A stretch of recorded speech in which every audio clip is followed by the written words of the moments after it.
আসসালামু আলাইকুম ভিউয়ার্স। আজকে আপনাদের মাঝে আমরা কিছু সুদিং জেল দেখাবো। সুদিং জেলগুলোর মধ্যে আপনারা এই প্রোডাক্টগুলো দেখতেছেন, ল্যাভিনোর প্রোডাক্ট মিল্কের সুদিং জেল। এই সুদিং জেলটা খুবই ভালো। এটা আপনাদের যাদের স্কিন অনেক সানবার্নের প্রবলেম হয়, স্কিন ড্রাই হয়ে যায়, স্কিনে র্যাশ উঠে যায়, তারা এটা ব্যবহার করতে পারেন। এটা খুবই সুন্দর এবং খুবই কোয়ালিটিফুল একটি সুদিং জেল।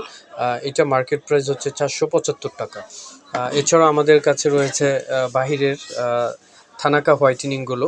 এটা হচ্ছে আপনাকে ব্রাইটেনিং করবে, অ্যাকনি সলিউশন করবে, স্কিন টাইটেনিং করবে, রেডিয়াস ডার্ক স্পট দূর করবে এবং ময়শ্চারাইজিং করবে। এটা বাহিরের একটি প্রোডাক্ট থাইল্যান্ডের। এটাকে থানাকা হোয়াইটেনিং গ্লো বলে। এটা মেড ইন থাইল্যান্ডের। এটার প্রাইস পড়বে হচ্ছে 950 টাকা। এইটা হচ্ছে আপনার স্কিনকে গ্লো করবে, ময়লা দূর করবে এবং স্কিনকে আপনাকে সুন্দর একটি স্কিন আপনাকে উপহার দেবে।